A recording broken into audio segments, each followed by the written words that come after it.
హైదరాబాద్లో లిఫ్ట్లు మృత్యు కేంద్రాలుగా మారుతున్నాయి. నాంపల్లి ఘటన మర్చిపోకముందే మెహదీపట్నంలో మరో పసివాడు బలైపోయాడు. ఆసిఫ్ నగర్ పరిధిలోని సంతోష్ నగర్లో 4 ఏళ్ల బాలుడు లిఫ్టు మధ్యలో ఇరుక్కుపోయి చనిపోయాడు. ముస్తాఫా పీజీ హాస్టల్లో ఈ విషాద ఘటన జరిగింది. నేపాల్కు చెందిన శ్యామ్ 25 రోజుల క్రితం ఈ హాస్టల్లో వాచ్మెన్గా చేరాడు. 4.5 ఏళ్ల అతని కుమారుడు సురేందర్ ఆడుకుంటూ వెళ్లి గ్రిల్స్ ఉన్న లిఫ్టులో ఇరుక్కుపోయాడు. కింద లిఫ్ట్ డోర్స్ క్లోజ్ చేస్తున్న సమయంలోనే పై ఫ్లోర్లో ఉన్న వాళ్ళు బటన్ నొక్కడంతో పైకి దూసుకెళ్లింది. బాలుని లిఫ్ట్ నుంచి తీసి దగ్గరలోని ఆసుపత్రికి తరలించగా పరిస్థితి విషమించి ప్రాణాలు వదిలాడు. ప్రమాదానికి ముందు ఏం జరిగిందనే విషయాలన్నీ అక్కడ ఏర్పాటు చేసిన సీసీ కెమెరాల్లో రికార్డయ్యాయి.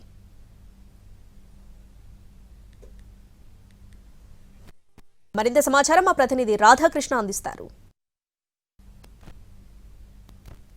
చిన్నారుల పాలిట యమపాశాలుగా మారుతున్నాయి. వరుసగా హైదరాబాద్లో 15 రోజుల్లోనే 2 చిన్నారులు లిఫ్ట్లో ఇరుక్కునిపోయి చనిపోయిన ఘటనలు చోటు చేసుకోవడం ఉన్నాయి. ఒకటి మెహదీపట్నంలోని మాసప్ ట్యాంక్లో జరగా, మరొకటి ఆసిఫ్ నగర్ పోలీస్ స్టేషన్ పరిధిలో మరొక ఘటన చోటు చేసుకోవడం జరిగింది. నిన్న రాత్రి ఈ ఘటన చోటు చేసుకోవడం జరిగింది.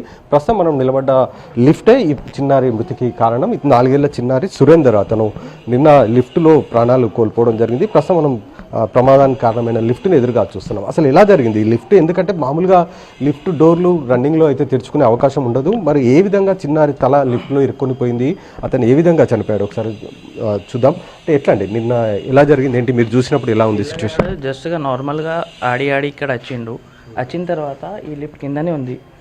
ఈ డోర్ ఓపెన్ చేయలేదు, ఓపెన్ చేయలేకుండా ఇట్లా వచ్చి హైడ్ చేద్దామని డోర్ క్లోజ్ చేసిండు. ఫ్రంట్ డోర్ తీసి జస్ట్ ఇట్లా ఆగిపోయిండు. ఆగిపెడితే పైన నుంచి ఎవరైనా నార్మల్గా ప్రెస్ చేస్తాం కదా లిఫ్ట్ కోసం, ప్రెస్ చేసిండు. లిఫ్ట్ పైన ఎక్కింది. పైన ఎక్కితే ఫ్రంట్ డోర్ క్లోజ్ చేస్తే లిఫ్ట్ ఎట్లా? ఫ్రంట్ డోర్ ఇక్కడ వచ్చిండు, వాడు చిన్న పిల్లగాడు కదా, స్మాల్ బాడీ, ఇట్లా వచ్చి ఈ డోర్ నుంచి హైడ్ చేద్దామని డోర్ క్లోజ్ చేసిండు. క్లోజ్ అయిపోయింది. వీడియోలో మొత్తం కనిపిస్తుంది. డోర్ క్లోజ్ అయింది. వాడు పైన ప్రెస్ చేస్తే లిఫ్ట్ ఆన్ అయిపోయింది. ఆన్ అయిపోతే వాడు పోయి మొత్తం ప్రెస్ అయిపోయింది లోపల. అంటే ఈ రెండింటి మధ్యలో అతను తల ఇరుక్కుపోయింది. ఇక్కడ ఆగిపోయింది వాడు, వచ్చి ఇక్కడ ప్రెస్ అయ్యిండు. నార్మల్గా నార్మల్గా బాడీ మొత్తం ఇక్కడనే ఉంది, లిఫ్ట్ ఇంకా పైన ఉంది. కిందికి చేసి వానికి తీసినాం బయట. ఇంకా లిఫ్ట్ కొంచెం పైన ఉంది. వాడు ఇక్కడ బాడీ ఆగిపోయింది ఇక్కడ లిఫ్ట్. తర్వాత కొంచెం లిఫ్ట్ కిందికి చేసి వానికి బాడీ తీసినాం. తీసి పోలీసు వాళ్ళకి ఇచ్చి పోలీసు వాళ్ళు వచ్చి తీసిండు. బట్ మనం ఓన్లీ జస్ట్ సపోర్ట్ చేసాం అంతే. ఇది ప్రస్తుతం అంటే అతను చూసిన దాని ప్రకారం మనం చూస్తున్నాం. ఇక్కడ ఈ లిఫ్ట్ డోర్ ఏదైతే ఉందో, ఈ లిఫ్ట్ డోర్కి ఇప్పుడు మనం చూస్తున్న ఈ డోర్కి అతను ఏం చేశాడంటే, చిన్నారి 4 ఏళ్ల వయసున్న చిన్నారి, అతను అంటే అక్కలతోటి అతను ఆడుకుంటున్నాడు. ఆ ఆడుకుంటున్న సందర్భంలో అక్కలకు దొరకకుండా ఉండేందుకు అతను ఏం చేశాడంటే, ఇక్కడ లిఫ్ట్ అప్పటికే కింద ఉంది. ఆ లిఫ్ట్ డోర్ మాత్రం అతను ఆ లోపల డోర్ తీయలేదు, కానీ ఫ్రంట్ డోర్ తీశాడు.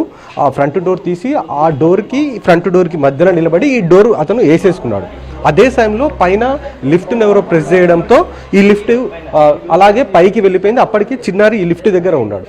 ఎప్పుడైతే లిఫ్ట్ పైకి వెళ్తుందో ఆ చిన్నారి ఇరుక్కొని పోయాడు. ఇక్కడ కొంచెం పైకి వచ్చిన తర్వాత లిఫ్ట్ ఆగిపోయింది అనేది కూడా చెప్తున్నారు.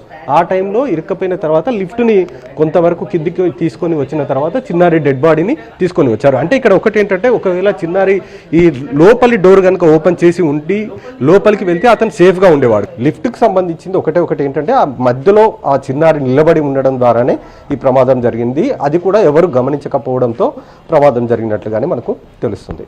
వీడియో జర్నలిస్ట్ ఎల్వీఎస్ ప్రసాద్తో రాధాకృష్ణ టీవీ, హైదరాబాద్.